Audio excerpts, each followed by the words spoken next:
Tour de 1992 intentó aportar su grano de arena en el proceso de la Unión Europea y su desarrollo como comunidad económica. 7 naciones formaron parte de un itinerario que sumó casi 4.000 kilómetros, aproximadamente 2.500 millas. Su punto de partida por primera vez en su historia fue San Sebastián, en el norte de España. La etapa prólogo de 8 kilómetros reunió a 216 corredores de 20 países en 24 equipos. Steve Ballett, del equipo Motorola, líder del Tour en 2 ocasiones y cuarto al finalizar uno de ellos, salía con aspiraciones al triunfo. Otros debutaron por primera vez en el Tour. Uno de ellos fue Alex Zülle, suizo que corrió para uno de los equipos españoles. Ahí está Andy Hampsten, cuarto en el Tour de 1986 y jefe de filas del equipo Motorola. Greg LeMond, decidido a demostrar al mundo su gran clase. El tricampeón del Tour estaba de nuevo en la etapa prólogo contrarreloj, ansioso por borrar los recuerdos del año anterior. Pero el hombre al que todos querían batir era el español Miguel Indurain, ganador de la pasada edición del Tour y que estaba corriendo a tan solo 100 kilómetros de su pueblo, resuelto a demostrar a los suyos que seguía siendo el mejor. Y en el prólogo contrarreloj lo fue. Superó el mejor de los tiempos marcado por Alex Zülle de manera contundente y pasó a ser el primer líder de aquel Tour. He aquí un corredor con ambiciones, viste la camiseta verde y se llama Alex Zülle. Este consiguió unos preciosos segundos de bonificación que le permitieron acercarse al primer puesto de la general, ya que había quedado segundo en la etapa prólogo precisamente el día de su cumpleaños. Con la bonificación en su poder, lo único que tenía que hacer era no dejarse cazar por el grupo perseguidor, que en aquellos momentos estaba conducido por el maillot amarillo. En la subida al Heizkibel, la montaña que cada año forma parte de la clásica de San Sebastián, se sucedían los ataques. Aquí vemos a Armand de las Cuevas, compañero de Indurain en el equipo Banesto, marchando al frente. Un descenso peligroso, y Massimiliano Lely, que logró evitar la caída y mantenerse en la carretera con el grupo de cabeza, en el que también estaba Steve Roche. Al final, reagrupamiento general, pero en el descenso hacia San Sebastián, vemos un último y tardío ataque del corredor Dominique Arnaud, buen ciclista de cross que supo poner en práctica todas sus habilidades aquel día. Logró adelantarse y ganar la etapa en San Sebastián. La bonificación obtenida en la etapa le permitió vestirse el maillot amarillo en su 24º cumpleaños. La segunda etapa de 255 kilómetros condujo la carrera desde las húmedas costas de San Sebastián hacia Francia. Muy pronto hubo un ataque del francés Virenque. Aquel fue su primer Tour de Francia y su segundo año como profesional. El ambicioso corredor intentó dejar atrás al pelotón y logró abrir un hueco considerable y, quién sabe, quizá consiguiera el maillot amarillo. Fue Javier Megalde quien logró entrar primero, pero Virenque hizo gestos de triunfo. Sabía perfectamente que era el nuevo líder y eso es muy importante, sobre todo si eres francés y llegas convirtiéndote en líder en la primera etapa francesa. Vean a Richard Virenque con lágrimas de alegría en su cara. Fue el momento más feliz de su vida, dijo, tengo le maillot jaune, el jersey amarillo. Y ahí estaba la prueba. Richard Virenque era el nuevo líder del Tour de Francia. Una caída en bloque. Por lo menos 20 corredores cayeron en el suelo. El que está caído al lado de la carretera es Hamlin, el ganador de Burdeos. Ese otro es Gary de Fis, dolorido por la caída. También vemos algunos corredores del equipo italiano GB. Sí, definitivamente es Hamlin, no tiene muy buen aspecto. Su pierna izquierda parece estar en muy malas condiciones. Pero volvamos al grupo de cabeza en medio de la lluvia y a los pies del Atomium, construido con motivo de la Expo del año 1985 en el centro de Bruselas. Esta fue la llegada. Los 4 escapados llegaron con mucha ventaja sobre todos los grandes que habían quedado en el pelotón. De los 4 que vemos, Jalabert es el sprinter. Un sprinter francés sería el ganador en Bruselas. Jalabert ganador. En segundo lugar, Claudio Capucci. Detrás, Brian Holm. Y por último entró Greg LeMond. El esfuerzo le supuso a LeMond la 5ª plaza en la general y que los franceses siguieran molestándole una vez más. Esta fue la primera etapa crucial, la contrarreloj. Tenía 65 kilómetros. Gianni Bugno había dedicado toda la temporada a ganar el Tour a expensas de todo lo demás y ahora tendría que probar que el sacrificio había merecido la pena.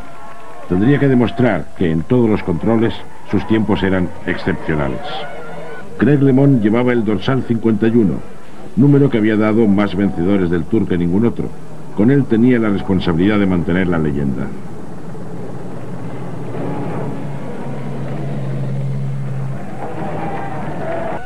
Aquí tenemos la salida del entonces líder Pascal Lino, con toda la presión que supone serlo. Esta sería la prueba más dura para él desde que se vistió de amarillo en Burdeos. Lino debería estar a la altura, pero ¿podría el color amarillo en sus espaldas empujarle a la victoria? Miguel Indurain parecía tranquilo. El corredor que lo puede ganar todo estaba inmutable, a pesar de que hasta el momento no había respondido a su condición de elegido, de ganador del Tour de Francia y de corredor de privilegio, que estaba dispuesto a demostrar su clase. Pero Miguel Indurain, que en sus tiempos parciales parecía decidido a comerse vivos a todos los demás, había cambiado evidentemente. Acababa de coger a Laurent Fignon, a 6 minutos de él en la salida, en una contrarreloj histórica, la más rápida de la historia del Tour. Le había sacado a Buño más de 3 minutos y se colocaba el segundo en la general detrás de Pascal Lino. Miguel Indurain aún no iba vestido de amarillo, pero ya estaba más cerca. Una vez más, Claudio Capucci intentaría ponerle las cosas difíciles a Indurain si es que quería ganar aquel Tour. Vladislav Yakimov a la cabeza del pelotón, Olaf Ludwig pegado a su rueda. Este es el hombre que va en cabeza, pero miren quién se acerca. Jalaber ataca, Jalaber en cabeza, Dyaparov justo en medio, y Van Poppel atacando por el exterior. Y fue Jean-Paul Van Poppel quien finalmente ganó. Por fin los sprinters tuvieron su día. Bien, los Alpes ya estaban cerca, pero todavía faltaban 2 días. En la 11ª etapa hubo algunas subidas y 249 kilómetros y medio. Miguel Indurain, satisfecho con la etapa del día anterior, se relajaba por el momento cerca de Steve Roche en la parte de afuera. Pero no había duda de que Laurent Fignon está inspirado en la ascensión al Gran Balón. Vemos al final del grupo al ruso Kornichev, al que había dado caza. Fue una buena etapa la del español del equipo Class, Arsenio González. Fignon, con su endiablado ritmo en aquellas rampas, logró por fin quedarse solo en la ascensión al Gran Balón, aunque todavía faltaban 50 kilómetros hasta llegar a meta. Ver la pancarta en el punto más alto le dio fuerzas al francés. Hacía mucho tiempo que no se veía a Laurent Fignon tan agresivo. Quizás un nuevo equipo, el Gatorade, le había dado alas. Fue extraordinario el esfuerzo de Fignon, que aquella mañana estaba a 7 minutos y 54 segundos, y que desde entonces podría acercarse más a todos sus rivales. Más atrás, en otras rampas del Gran Balón, iban a tener que hacer un gran esfuerzo si querían cazar a Fignon una vez que éste pasase por la cima situada a 1424 metros. Aquella fue la 5ª vez en la historia del Tour en la que se pasaba por la cima del Gran Balón. La primera fue en 1969 y fue el corredor belga Luis Van Elte quien lo hizo en primer lugar. Este ganó el premio de la montaña 6 veces, igualando el récord del español Federico Martín Bahamontes.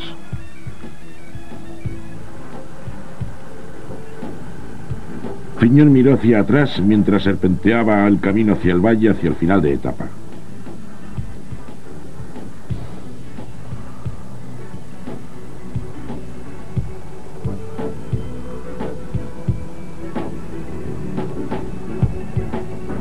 Vemos a Javier Magrialde, que intentó contactar con Fignon. Reconoció el peligro que suponía la escapada del francés, pero esa era mucha escapada. Laurent Fignon recibía instrucciones de su director de equipo. El pelotón se acercaba, pero todavía mantenía 30 segundos de ventaja sobre el resto.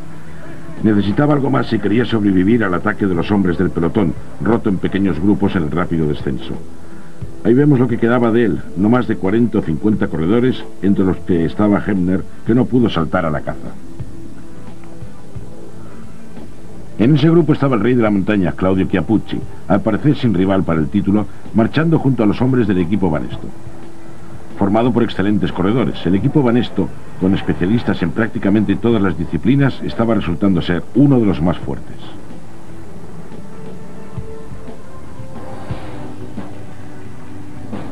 Steven Roche hablando con su compañero de filas Girotto, el número 61.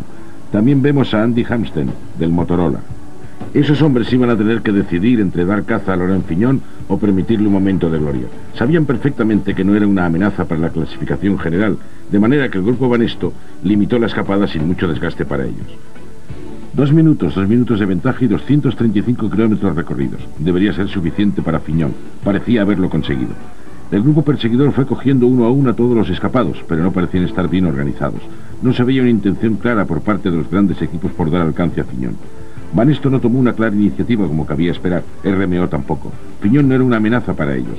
Pascal Lino iba a mantener su puesto un día más y quizá incluso hasta las etapas de los Alpes.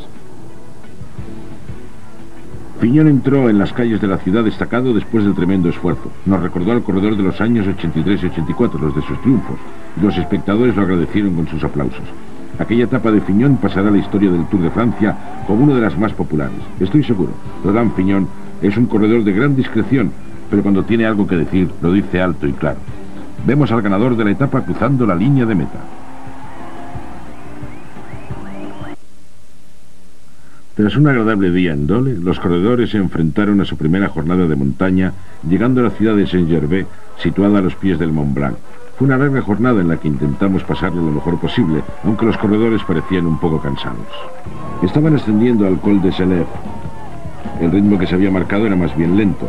Era una ascensión larga y dura, que conocí por primera vez en 1973, cuando el corredor Luis Ocaña lo coronó en primer lugar y cimentó así su victoria final en aquel Tour. Detrás a la caza Steve Roche, y creo que era Perico Delgado quien la acompañaba. Vemos juntos a dos ganadores del Tour. En el 87 fue Roche y Delgado en el 88. Vemos a Roche y a Delgado junto a Perini. Roche y Perini intercambiaron unas palabras. De hecho, Roche había aprendido italiano cuando perteneció al equipo Carrera, con el que ganó un Tour en 1987. Parecían ponerse de acuerdo para dar el salto. Aquella fue la oportunidad para Steve Roche, ya cerca de la llegada a Saint-Gervais, de sacarse la espina. Estuvo a punto de ganar la etapa de Valkenburg en Holanda, pero al final fue Gilles de Lyon quien se la llevó. Ahora podía intentarlo de nuevo. A su lado estaba un hombre duro de pelar, el español Perico Delgado, compañero de Indurain, que no dispuso de la libertad para poder ir a ganar el Tour y que se había resignado a ser el supergregario de Indurain. Delgado estaba a 7 minutos y 1 segundo de Pascal Lino, en 9ª posición en la general. La larga ascensión hasta Saint-Gervais, de tercera categoría, fue sin embargo una ascensión muy dura.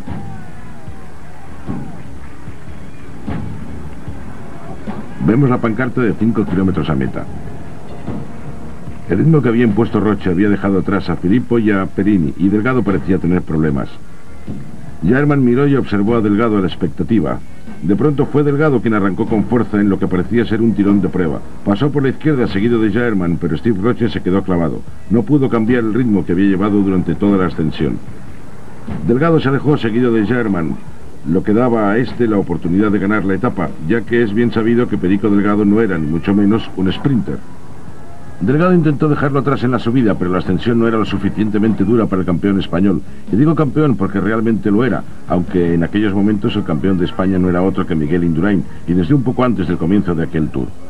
Ya muy cerca de la llegada, Delgado, en pleno esfuerzo a los pies de los Alpes, condujo hacia la meta al Ralf Jaerman, otro gran escalador que estuvo a punto de ganar la etapa de Valkenburg. Vemos el tramo final y la posibilidad de ganar la etapa. ¿Podría conseguirlo? Jaerman atacó y Delgado no pudo con él. Ralf Jaerman lo consiguió aquella vez. Había esperado hasta el último momento y entró vencedor y feliz. Volvamos a la carrera. Pascal Lino debía sentirse bastante inseguro. Los 165 supervivientes tomaron la salida en Saint-Gervais, en dirección a Italia, Jazz-Strier.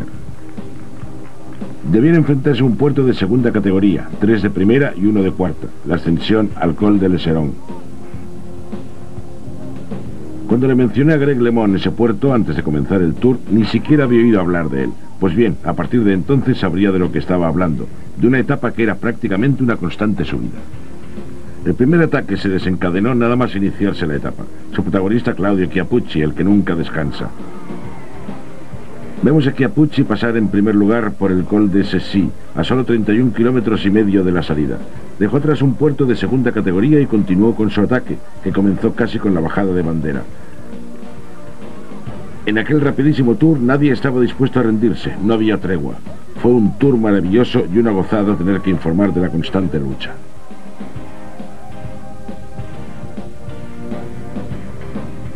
Chiappucci tomó la salida a 4 minutos y 54 segundos del líder en séptima posición, y ahora era cabeza de carrera. En la cola del grupo vemos a Eric van der Lader. Aquel fue un mal día para el gran sprinter belga. Chiappucci iba marcando el ritmo y disfrutando de la escapada a la cabeza del grupo. Vemos a Pello Ruiz Cabestein a la derecha de la imagen. El ciclista español corría en un equipo italiano y, por cierto, habló un inglés casi perfecto. También vemos a Thierry Clavarola, el pequeño francés que fue a la cabeza de la clasificación de la montaña y que ahora lideraba a Chiappucci. Clavarola iba al frente de una escapada que parecía buena. Chiappucci sabía que su ventaja iba aumentando rápidamente y forzó la marcha de un grupo cada vez más estirado. Clavarola tuvo un destacado papel en Estados Unidos en el Tour du Pont de aquel año, corriendo para Greg LeMond, que acabó vencedor del mismo. Fue el mismo Clavarola quien marcó el ritmo a LeMond en la subida a Wintergreen Resort y que le permitió a este acabar la prueba vestido de amarillo. Fue impresionante la subida de Chiappucci. Aquel era un día para atacar, pero de momento ni se veía ni se oía nada de Indurain, ni del líder Pascal Lino. Vimos a Dick Leblanc con muchos problemas. El campeón de Francia lo estaba pasando mal. El corredor del Castorama, vencedor del campeonato de Francia y que llegó a este Tour lleno de confianza en sí mismo, estaba siendo arrasado por su compañero de equipo Jean-Claude Bago.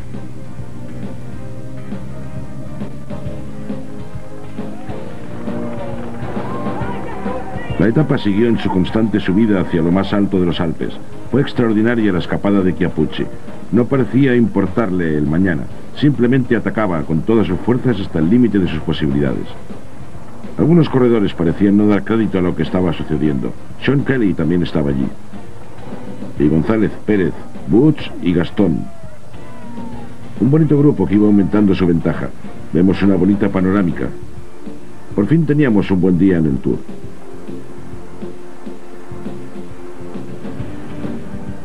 Laurent Fignon, el ganador de una etapa, ahora se conformaba con poder seguir a rueda de Miguel Indurain.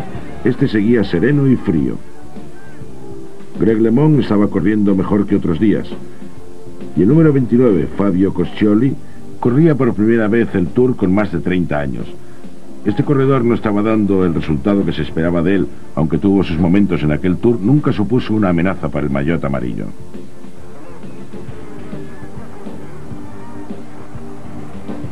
A punto de coronar la cima veíamos a Sean Kelly en la cola del grupo. El momento de enlazar con la cabeza de carrera aprovechando el largo descenso.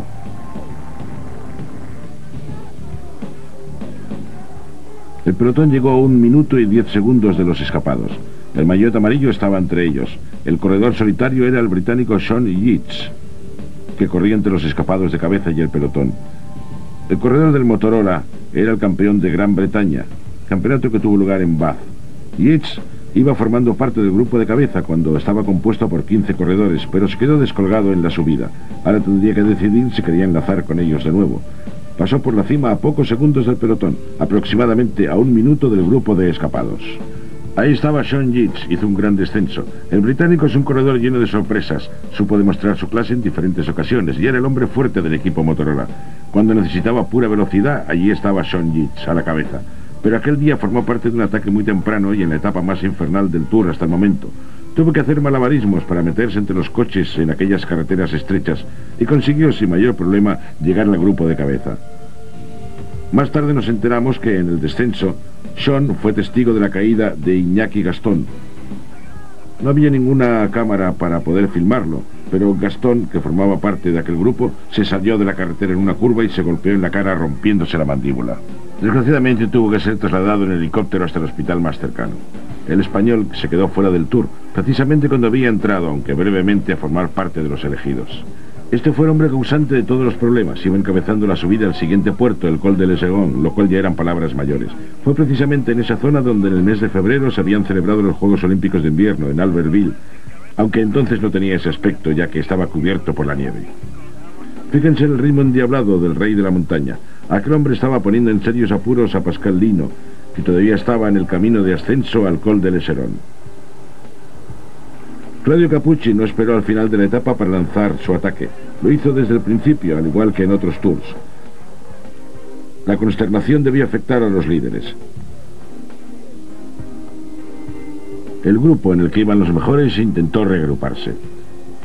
Greg LeMond estaba allí, pero tenía problemas. Intentaba no quedarse descolgado. Pero más arriba se encontraba el grupo de Miguel Indurain. Vean la diferencia en el ritmo de ascenso. Ahí estaba Miguel Indurain en el centro de la imagen, subiendo con gran seguridad. Alonso marchaba a su derecha y Robert Millar, con la cremallera hasta abajo, intentaba seguir el tren. Le Mans lo estaba pasando francamente mal, igual que en la subida a los Pirineos el año anterior. Le Mans parecía estar yendo hacia atrás y de manera alarmante. Fue una pena. Mi opinión personal es que temía tanto las etapas de montaña que constantemente intentaba ganar tiempo en las etapas llanas para compensar las pérdidas que pudieran tener lugar en la subida en los Alpes, pero no pudo ser. Ese fue el hombre que machacó a Le Mans, Claudio Chiappucci, segundo en el Tour del año anterior y segundo en los dos últimos giros. Él fue quien lanzó el mortal ataque, nada más bajar bandera. Lo estaba haciendo todo sin ninguna ayuda.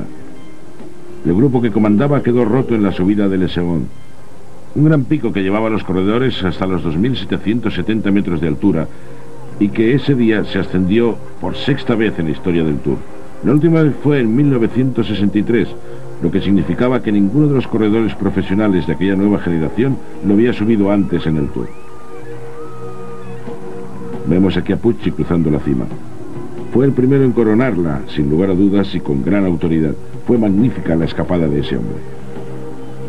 También la de Pascal Lino, que se vio obligado a subir como no lo había hecho nunca para defender el maillot amarillo en su 10º día. 10 días que parecían meses desde que se vistiera de amarillo en Burdeos y que se vio obligado a defender con honor ese maillot en la alta montaña. Chiappucci, a su ritmo, mantenía la ventaja en el descenso, ventaja que le supuso ser el líder virtual en aquellos momentos. El resto de los hombres iban a tener que hacer algo si querían evitarlo.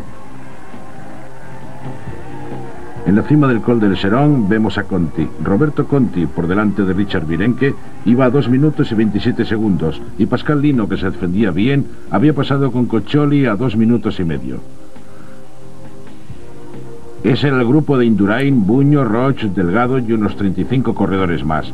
Le Mans iba al rebufo de esos corredores que pasaron por lo más alto a 3 minutos y 45 segundos. De todos modos, no era mucho tiempo si tenemos en cuenta que todavía quedaba mucho por subir en aquella etapa hasta Sestriere. Vimos a Greg renqueante pero aguantando. Agarró el periódico que le ofrecieron para el descenso, que inició 18 segundos más tarde que el grupo de Indurain. Así pues, Le Mans iba un poco tocado, pero manteniéndose y animado por las banderas americanas que le esperaban en la cima del Col de l'Eseron.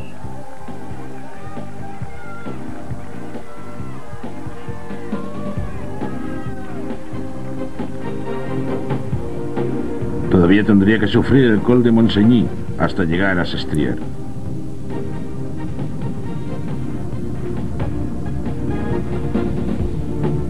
Bueno, ¿dónde estaban ahora los que se reían de Chiappucci? Ya no podían reírse de él. Aquel corredor no sabía lo que era rendirse, eso sin olvidar que íbamos hacia Italia, y eso le atraía con la fuerza de un imán. En 1952, Sestriere también fue fin de etapa, y el ganador no fue otro que el gran Fausto Coppi, según algunos el mejor ciclista de todos los tiempos. Coppi estaría orgulloso de la manera en que aquel joven corredor estaba echando el resto en el Tour de Francia. Buño parecía estar desconcertado y sin saber qué hacer al lado de su compañero Alonso. La actuación de Buño en la contrarreloj de Luxemburgo, en la que perdió 3 minutos y 40 segundos, defraudó a la afición y le debió dejar muy bajo de moral para el resto del Tour. He mencionado a Alonso cuando en realidad quería decir Rondón. Abelardo Rondón, del equipo Gatorade. Alonso era compañero de Indurain en el Banesto. Ahí estaba el joven Tarnish al fondo de la imagen, del que tampoco habíamos visto mucho hasta el momento. Tarnish formaba parte de un selecto grupo de corredores, un grupo que cada vez estaba más estirado y continuó su dura marcha. Hubo un ataque de Buño ayudado y lanzado por otro gran escalador, Rondón, pero Indurain no tuvo problemas para alcanzar la rueda del campeón del mundo. Así pues, no había duda de quién era el enemigo de Indurain en aquel Tour.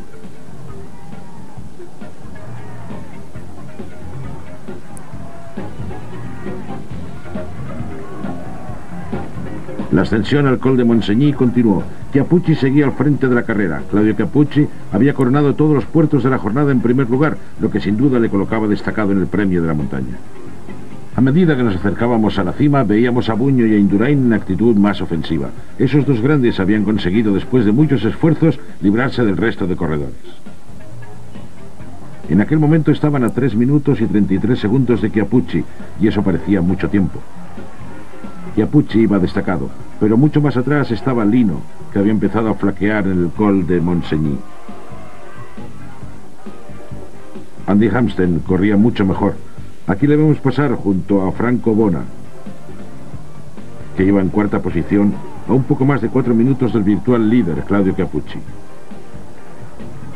En el descenso de Montseny veíamos 2 hombres allá abajo que iban a la caza del escapado, el que fuera campeón del mundo, que seguía la rueda de Miguel Indurain. El maillot amarillo, Pascal Lino, llevaba un retraso de 5 minutos y medio con respecto a Chiappucci, lo que lo dejó fuera de combate. De hecho, el italiano podía ser el nuevo líder del Tour. El único hombre que debía preocuparle era el mismo que estaba preocupado por él, Miguel Indurain, que parecía decidido a darle caza. Aunque eso era mucho decir. Indurain y Buño habían sido alcanzados por Hampsten y Bono. ¡Qué barbaridad! Fíjense en la cara de Chiappucci, subiendo el último puerto de Sestriere. Daba la impresión de estar muy cansado después de la gran escapada del día. 190 kilómetros en solitario. Chiappucci no debía desfallecer.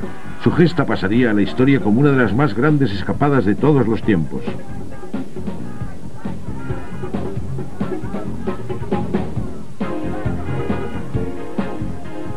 Pero Indurain lo sabía, y esta era la primera vez que le veíamos forzando el ritmo realmente, sin la ayuda de sus compañeros de equipo, confiando en sus propias fuerzas, haciendo todo el trabajo. La única vez que vimos a Indurain emplearse a fondo en aquel Tour fue en la contrarreloj de Luxemburgo, donde consiguió tal ventaja que le había permitido no esforzarse más hasta el momento. Pero entonces sabía que si quería ganar el Tour, tenía que pararle los pies a Chiappucci, y tenía que hacerlo ya. Vemos a Indurain con Buño a su lado. Buño hubiera pagado por ver cómo Indurain agotaba sus fuerzas y así poder atacarle al día siguiente en el largo camino a Alpes. Buño había sido vencedor los 2 años anteriores y fue el único italiano que coronó aquel puerto en primer lugar desde que Fausto Coppi lo hiciera en 1952. Los que no seguían la etapa por televisión estaban allí, en la carretera, viendo cómo Chiappucci llegaba lentamente. Después de 4 horas en solitario tenía que ganar.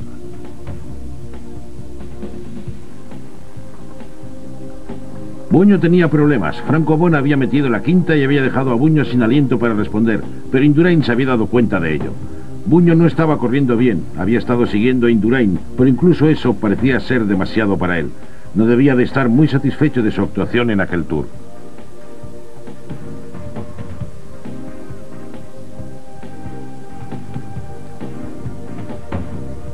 Vemos la larga y lenta subida que les llevaría hasta la cima de Sestriere, donde la multitud los esperaba. Andy Hampsten, que también tuvo que ceder terreno a Indurain, tenía problemas. Nosotros no pudimos adelantar a esos 2 corredores, son las reglas. Volvamos pues con Chiappucci. Todavía conservaba una buena ventaja, pero se estaban acercando. Al principio de la subida, a 10 kilómetros hacia la línea de llegada, la diferencia era de 2 minutos y 20 segundos sobre los 4 perseguidores, que ya no iban en grupo. Franco Bona lanzó un pequeño ataque. Algunos aficionados animaban a Buño.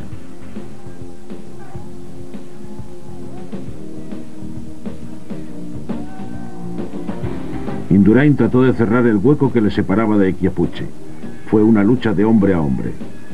A Indurain no le preocupaba la llegada, solamente la ventaja que le llevaba Chiappucci, que incluso podría conseguir vestirse de amarillo en aquella etapa. El hasta entonces líder Pascal Lino tenía graves problemas y estaba perdiendo mucho tiempo. Después de la maravillosa etapa de Chiappucci, habría un nuevo líder en el Tour. Fue una de las mejores escapadas que he visto en 20 años de Tour de Francia. Los italianos también lo sabían. Aquella gente estaba intentando ayudar a su compatriota y en su país. Son muy pocas las ocasiones en que el Tour ha entrado en Italia, y no iban a permitir que Chiappucci perdiera la etapa, ni que se derrumbase después del extraordinario esfuerzo que había realizado. No tuvo miedo a nadie, salió atacando desde el primer momento y quizá ni siquiera él se imaginó cuando lanzó el ataque que en aquellos momentos, a punto de concluir la etapa de 254 kilómetros, estaría donde estaba. Fíjense en la gente. Incluso las motos le cerraban el paso. Fue una pena porque perdió el ritmo. Hasta el mismo Chiappucci les pedía paso.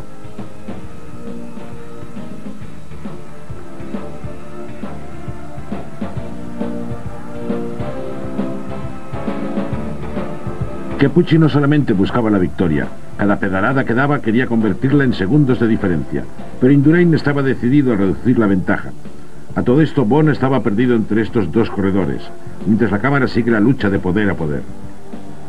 Indurain sabía que si seguía controlando a Chiappucci, en aquella etapa podría vestirse de amarillo. Era él quien podía sacar mayor partido de la etapa, saltando al primer lugar de la clasificación general. Todo el mundo sabía, y él también, que Pascal Lino había sucumbido en la subida a Sestriere.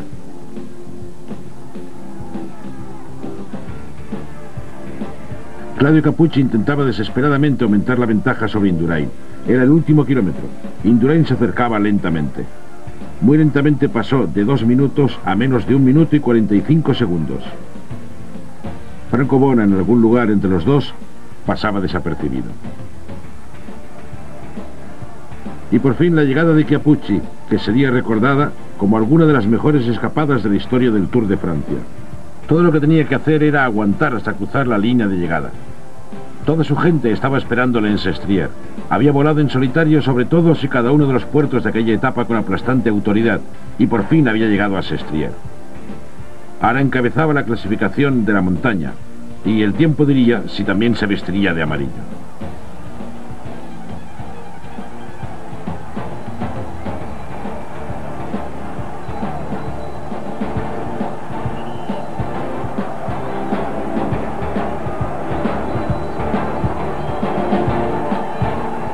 Y observen la llegada, vítores y aplausos para el protagonista de aquella gesta del Tour de Francia, y a la manera del gran Fausto Coppi, el campeonísimo. Ya había pasado la gran historia del Tour y la expresión de su cara lo decía todo. Por fin vemos salir a la luz a Bona, perdido en la batalla entre Indurain y Chiappucci. Franco Bona llegó a 1 minuto y 34 segundos de Chiappucci, y detrás de él, casi pisándole los talones, llegó Indurain a aproximadamente 1 minuto y 45 segundos, lo que significaba que era el nuevo líder a partir de entonces. Pascal Lino venía con un gran retraso, así que el nuevo maillot amarillo era Miguel Indurain. Por fin llegó la etapa de la que todo el mundo hablaba desde que se conoció la ruta del Tour el mes de octubre del año anterior. Era la gran etapa del Alpe d'Huez, con la terrible ascensión al Col d'Olivier, el Col de Croix de Fer y el mismísimo Alpe d'Huez. Todo empezó en Sestriere. Después de solo 7 kilómetros ya se encontraban atacando las rampas del Mont Gener. La etapa del día anterior había sido devastadora. 18 corredores menos tomaron la salida, algunos abandonaron y otros fueron eliminados. El equipo Banesto intentó controlarla y ordenar la carrera al servicio del nuevo maillot amarillo Miguel Indurain. Todo el mundo estaba de acuerdo en que aquella era la manera de correr la etapa. Siendo el líder tenía que defender su puesto. Pero ¿qué pensaría Claudio Cappucci, el corredor que debería estar extenuado después de una escapada de más de 200 kilómetros? Vemos el rostro de Miguel Indurain, siempre impenetrable. Pero no es el caso de Greg LeMond. Su rostro lo dice todo. Con problemas desde el inicio de la escalada, tuvo que ser ayudado por Gilbert Duclos-Lassalle, el corredor que tiraba de él, su fiel compañero de equipo, ganador aquel año de la clásica París-Roubaix. Claudio Cappucci, al que no parecía haberle afectado la larga escapada del día anterior, corría junto a Miguel Indurain. Millar también estaba en aquel grupo. No muy lejos estaba Pascal Lino, que en la etapa anterior perdió el jersey amarillo. Greg LeMond, que parecía estar acabado, marchaba en solitario al principio del puerto. Lassalle parecía haberle abandonado. Llevaba 15 minutos de retraso y parecía totalmente impotente. Donde estaba sucediendo algo importante era lejos de allí. Greg LeMond estaba hablando con su director, Leger. Estábamos en el pueblo de Saint-Jean-de-Maurier, la zona de avituallamiento. Efectivamente parecía que este iba a ser el fin para LeMond. Rechazó la bolsa, no continuaba. Realmente no tenía otra alternativa. Si hubiese continuado, seguramente hubiera sido eliminado del Tour aquel día. Fue una triste historia. Greg LeMond, el tricampeón del Tour, se vio obligado a abandonar por vez primera en su vida. Se había quedado sin fuerzas. Todas las promesas que había hecho antes de comenzar la prueba habían sido rotas. El calor era sofocante, y cuando subían el Col de la Croix de Fer, todavía les quedaría el monstruo de Alpe d'Huez y su larga subida. Un bonito grupo de ases, Claudio Cappucci, el actual rey de la montaña, con sus característicos movimientos, al lado de Miguel Indurain. Robert Millar todavía ahí, pasando en último lugar por la cima. Claudio Cappucci, entre la muchedumbre, entrando en la zona de chalets, y el otro, Hamsten, a 1 kilómetro de la meta. Este fue ganador de la Vuelta a Suiza en 2 ocasiones y ganador del Giro en 1988. Quizá ese corredor no ganará el Tour, pero seguro que en aquella jornada iba a escalar un montón de puestos en la general. Salió en 8ª posición, pero aquella etapa supuso un gran salto. No había dicho que no quería pensar en la etapa que estaba corriendo, pero seguro que ya lo tenía planeado. Hampsten y el equipo Motorola el año anterior ganaron una etapa. Fue el primer año bajo la tutela de Phil Anderson. Pero ahora Hampsten les estaba proporcionando la mejor etapa que pudieran haber deseado. Miró hacia atrás y no vio a nadie. Hampsten fue aclamado por el público en un día fantástico. Bona entró en segundo lugar y Boyer y Nievens no mucho después. Ese fue el orden de llegada en l'Alpe d'Huez. La figura del día, no había duda, Andy Hampsten. Fue el mejor día de su vida como profesional. Después de la batalla de los Alpes quedaban 133 supervivientes de los 216 que empezaron en San Sebastián. Ahí está Alan Piper. Hoy las cosas van a ir un poco más relajadas. La gente está un poco más tranquila. Bueno, al menos lo estaba a la salida. Aunque supongo que puede pasar cualquier cosa. Hoy es el último día de peligro. Y después, directos a los Campos Elíseos. A París. El domingo por la noche iré a un restaurante mexicano. Me voy a ir a bailar con la primera que me encuentre. Y él llevará el vodka. De acuerdo, Alan. Nos veremos en los Campos Elíseos. La lluvia apareció otra vez. Montoya se cayó al intentar ponerse el impermeable y casi derriba al compañero que con suerte logró mantenerse en pie. Ahora repetía la victoria en otra montaña, la Bourboule. Era la primera vez que el Tour pasaba por ahí. Qué pena no haber podido seguirle en la ascensión, pero en esos últimos metros pudimos verle. Estaba a punto de llegar, llevaba casi un minuto de ventaja sobre los demás corredores. Salió de la nada, ahí estaba el gran profesional, se caló la gorra y consiguió su etapa.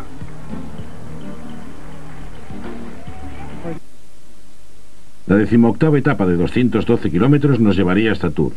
Los corredores habían recorrido más de 2000 millas. Ahí tenemos a Esquivi, que parecía un indio. Los corredores estaban de buen humor.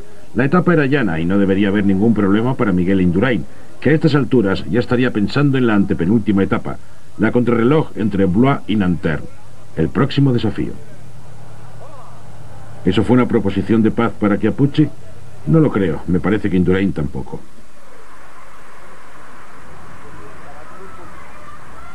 La carrera continuó a gran velocidad, pero ¿qué le sucedía a Alan Piper? Estoy furioso. He intentado escaparme por lo menos 5 veces y estos me preguntan que por qué lo hago. Le he dicho a Fondris, he pasado toda una semana llegando casi fuera de control, mientras vosotros os lanzabais cuesta arriba, y cuando soy yo el que intenta atacar, entonces me decís que vaya más despacio, que les den. Tienen ahí a gente como Ludwig, pero cuando estemos llegando me voy a marcar un buen sprint. Aunque no creo que me dejen. Seguro que salen a por mí. Alan Piper estaba en un buen momento, pero la lucha era muy fuerte y en más de una ocasión pensó que no llegaría al final. El fuerte viento de cola mantenía al pelotón más o menos unido. Era difícil escaparse. Este es Paul Andersen intentándolo y detrás Frans Maassen, que quizás se sintió culpable por haber desperdiciado la victoria en la etapa anterior junto con Marc Sergeant y habérsela regalado a Colotti. A medida que nos acercábamos al final, el pelotón iba reagrupándose continuamente, a la vez que se formaban nuevos intentos de escapada. Quizá tuviera razón Alan Piper y no fuera un final con todos al sprint. Hubo otro intento de unos pocos, pero el pelotón era constante en el contraataque. Aún había corredores que podían y deseaban ganar una etapa, pero una cosa es querer y otra muy diferente poder. Steve Roche intentó una vez más arañar segundos y lanzó su ataque. Junto a él iba Mauricio Frondies, del Panasonic. Debería haber seguido. El viento soplaba en el costado izquierdo de Roche y Claudio Cappucci aceleró. Esto sí podía ser un problema que obligaría a Miguel Indurain a salir detrás de él. La diferencia en la general seguía siendo de 1 minuto y 42 segundos. Este es Alan Piper, quien quiso intentarlo. Piper saltó del pelotón y consiguió unos metros de ventaja, pero estaban muy cerca. Piper siguió, quiso cumplir su palabra. Seguiría intentándolo hasta que se aburrieran de él y con un poco de suerte se rompiera la cuerda. Pero como ven, el pelotón estaba pegado a él en esa meta volante. Aquel año se decidió suprimir los tiempos de bonificación en las metas volantes y los grandes favoritos no se molestaban en disputarlas. El pelotón poco a poco fue formando una piña. Un pelotón de 130 corredores no tenía nada que ver con los 216 que tomaron la salida en San Sebastián. Una vez más fueron los hombres que no tenían ninguna posibilidad para la clasificación general los que intentaron ganar la etapa. La cuestión era probar. Alberto Eli, del equipo Ariostea, y creo que el otro fue Frisan, son los que iban delante. Pero también otros corredores. Ya estábamos llegando a Tours y enfilando la larga recta hasta mitad. Vemos al francés Thierry Marie, sorprendentemente a la cabeza del pelotón, y a Neidham pegado a él, muy bien situado. Acacio da Silva en la parte derecha de la imagen inició el sprint. Neidham estaba a su lado, y Marie continuaba muy fuerte. Acacio da Silva, maillot amarillo en Luxemburgo hacía 2 años, iba en cabeza. Neidham intentó llegar a su altura y Marie corría en el extremo. Aparecieron más sprinters, Museu, Ludwig, Jalabert, estaban todos ahí. Pero Marie iba a poder con todos. Marie llegó primero, eso sí que fue una sorpresa. Marie entró vencedor delante de Neidham. Museu fue tercero y Olaf Ludwig cuarto. Sin cambios en el general, Hamsten mantenía la tercera posición. Llegamos pues a la segunda gran etapa contrarreloj, 64 kilómetros desde Tours a Blois. Aquel debía ser el día en que viéramos a Miguel Indurain confirmar su posición como ganador del Tour de 1992. El corredor que acababa de tomar la salida era Steven Hatch. Este era otro Steven Roach, que se aproximaba a la línea de llegada. El tiempo marcado, 1 hora, 16 minutos, 32 segundos. Desde luego no iba a ser el mejor tiempo del día. Claudio Capucci, que el año anterior nos sorprendió a todos en la última contrarreloj, marcando el mejor tiempo en el primer control, aquel año no fue ni la sombra de Miguel Indurain, que parecía estar volando. Capucci estaba muy cerca de ganar el premio de la montaña por segundo año consecutivo y de acabar el Tour en una excelente posición. Esa era su meta. Buño por fin había despertado. Entró marcando el segundo mejor tiempo en los diferentes controles y haciendo una etapa digna de su clase detrás de Indurain. Nada recordable el gran fracaso de la primera contrarreloj. Pero Indurain estaba en su elemento. A este hombre le das una bicicleta, lo dejas correr solo y sin lugar a dudas es hoy por hoy el mejor contrarrelojista que hay en el mundo. Chiappucci estaba llegando al final. Su tiempo estaría dentro de los 6 mejores del día, pero había cedido casi 3 minutos a Indurain, al que vemos detrás casi a punto de cogerle. Chiappucci salió 3 minutos antes, pero Indurain consiguió el mejor del día, 1 hora, 13 minutos y 21 segundos. Buño, superándose a sí mismo, solo perdió 40 segundos. Quedó segundo en la clasificación del día y tercero en la general, detrás de Chiappucci. Son los 3 mismos hombres que acabaron primeros en la general del año anterior y que ahora, a 2 etapas del final, volvían a sentenciar el Tour cuando tomaron la salida hacia Nanterre, en la penúltima etapa de 222 kilómetros. Los supervivientes, en una actitud más relajada, se permitían juegos como este de Michel Denis, al que vemos competir con otro tipo de deportista. Fíjense. Vamos, Michel, y gana por medio cuerpo. Enhorabuena. Victoria para Michel Denis. Bueno, todavía quedaban 2 victorias de etapa. Quién sabe si una de ellas podía ser para él. Seguían los ataques en aquella carretera larga y llana que nos conduciría hasta la llegada en Nanterre, en las afueras de París. Al día siguiente sería la última, la de Champs-Élysées. La carrera siguió batiendo récords de velocidad bajo la vigilancia del equipo Banesto. La pequeña escapada del día tuvo lugar. Nadie le concedió la menor importancia, excepto el escapado, Peter de Klerk, que intentaría una segunda victoria para el equipo Lotto. Neyvens consiguió la primera en Coblenza. Peter de Klerk a la cabeza delante de Vansella del equipo TVM y de Thierry Laurent, que era el tercer corredor escapado. Laurent a la izquierda, Vansella a la derecha, pero fue de Klerk quien se llevó la palma. Ninguno de los 3 corredores contaba en la general, pero llegaron 7 minutos por delante del pelotón en el que iba Miguel Indurain. La general permaneció inalterada, con Chiappucci en segundo lugar, Buño en tercero. Hamsten bajó a la 4ª posición después de la contrarreloj que le dejaría fuera del podio. Y entramos en la última etapa del Tour de Francia. Fueron 141 kilómetros con salida en la Défense. En coche se puede llegar a la línea de meta en aproximadamente 10 minutos, pero el recorrido que hacían en bicicleta les costaría unas cuantas horas. 141 kilómetros y 130 supervivientes tomaron la salida para la última etapa del Tour. Vemos a los participantes pasando cerca de la Torre Eiffel sin que hubiera habido ningún ataque digno de mencionarse. Y de camino a los Campos Elíseos. Un ataque digno de mención fue el de Yaroslav Ekimov, el que fuera campeón del mundo amateur. Estaba obligado a defender el título si decidía participar en el Campeonato del Mundo de Persecución. Veamos la rapidez de aquel corredor. Fue una dura lucha. El pelotón el año anterior consiguió una victoria de etapa parecida a esta, saltando a 2 kilómetros de la llegada. No hacía más que mirar hacia atrás, y eso es un error de principiante. Cuando vas lanzado no se mira buscando a los demás, porque ya está casi todo sentenciado. Simplemente corres lo más rápido que puedes. Lo vemos cruzando la Place de la Concorde, sobre el firme de pavés. Tras una curva se puede ver el final. Yaroslav Ekimov podía conseguir la victoria en una de las etapas más codiciadas del Tour de Francia, la victoria en los Campos Elíseos. Algo que el americano John Pierce consiguió en una ocasión para su equipo, el 7-Eleven. Un gran momento para él y que ahora podría ser para el antiguo soviético. Yaroslav Ekimov enfiló la recta de llegada, pero el pelotón iba pegado a él con los sprinters a la derecha. Museu, un corredor muy fuerte que sabía cómo aprovechar sus fuerzas, iba muy rápido. Vemos a Museu comiéndole el terreno. Y ven con Ludwig salió del montón. Olaf Ludwig, el compañero de equipo de Ekimov, le rebasó y entró vencedor. Van Poppel fue segundo, Museu tercero y Jalabert cuarto. Todos eran sprinters. Pero el ganador del Tour de Francia fue Miguel Indurain, al que vemos siendo felicitado por sus compañeros. Fue el mejor y el más fuerte de la carrera y no había nadie que se atreviera a decir lo contrario.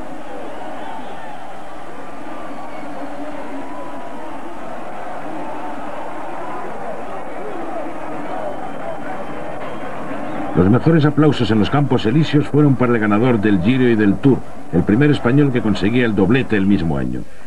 Los franceses también tuvieron su campeón, Laurent Jalabert, que quizá un día fuese el ganador del Tour. Era un corredor excelente y muy completo, el ganador a los puntos por delante de Museu. Fue una gran contienda la de estos dos hombres, que al final se decantó en favor de Jalabert. Claudio Capucci ganó el premio de la montaña por segundo año consecutivo. Era un estupendo profesional. Supo mantener el interés de todos los seguidores del Tour desde el principio hasta el final. Su gran hazaña, sin lugar a dudas, fue en la etapa de Sestriac. Fue el ganador del premio de la montaña con todos los honores y con una gran diferencia sobre el francés Richard Virenque y el italiano Franco Coccioli. Pero el hombre que se llevó lo mejor en los Campos Elíseos y la mayor ovación del día fue Miguel Indurain, ganador del Giro y del Tour para España. ¿Podría conseguir el campeonato del mundo e igualar a Eddy Merckx en su gran hazaña? Todo lo que nos queda ya es disfrutar del desfile de los corredores que se disponen a dar la vuelta de honor, aquí en los Campos Elíseos.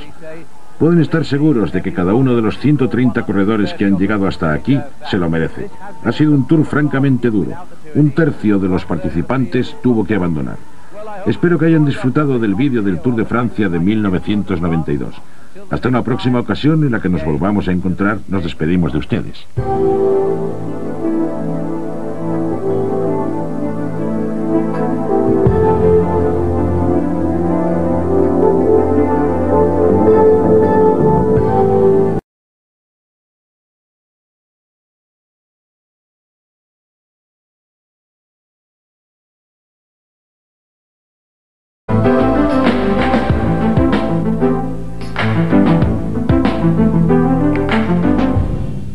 El Tour de 1992 intentó aportar su grano de arena en el proceso de la Unión Europea y su desarrollo como comunidad económica. 7 naciones formaron parte de un itinerario que sumó casi 4.000 kilómetros, aproximadamente 2.500 millas. Su punto de partida por primera vez en su historia fue San Sebastián, en el norte de España.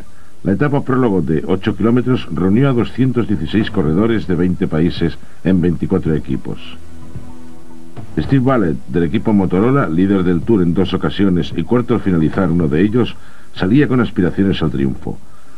Otros debutaron por primera vez en el Tour. Uno de ellos fue Alex Zülle, suizo que corrió para uno de los equipos españoles. Ahí está Andy Hampsten, cuarto en el Tour de 1986 y jefe de filas del equipo Motorola. Greg LeMond, decidido a demostrar al mundo su gran clase. El tricampeón del Tour estaba de nuevo en la etapa prólogo contrarreloj, ansioso por borrar los recuerdos del año anterior.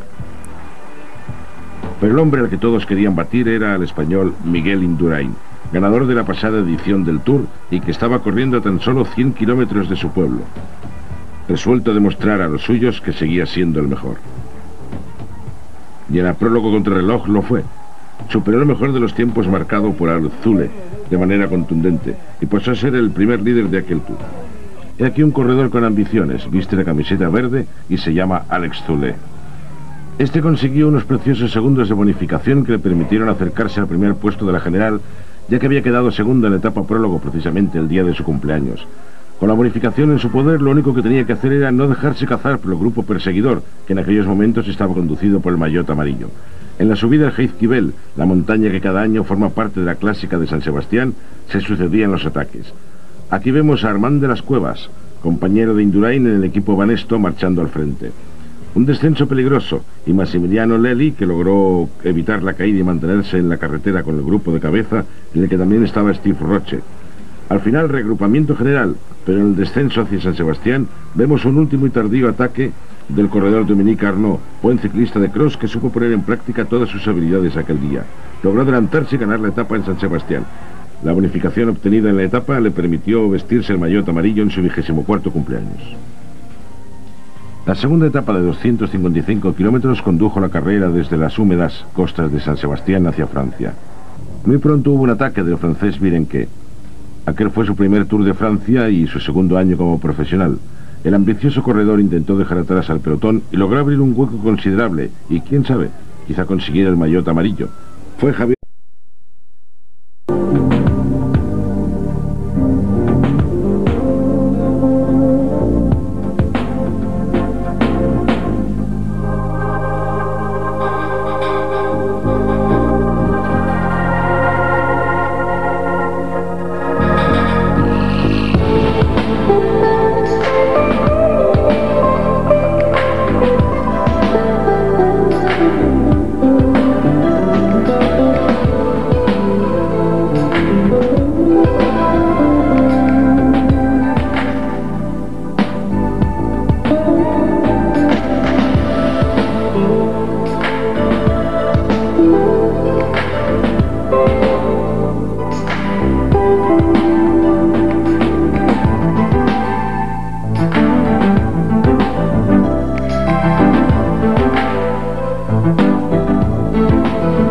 de quien logró entrar primero, pero Virenque hizo gestos de triunfo. Sabía perfectamente que era el nuevo líder, y eso es muy importante, sobre todo si eres francés y llegas convirtiéndote en líder en la primera etapa francesa. Vean a Richard Virenque con lágrimas de alegría en su cara. Fue el momento más feliz de su vida, dijo: tengo le meilleur jeune, el jersey amarillo. Y ahí estaba la prueba. Richard Virenque era el nuevo líder del Tour de Francia. Una caída en bloque. Por lo menos 20 corredores cayeron en el suelo. El que está caído a un lado de la carretera es Hamlin, el ganador de Burdeos.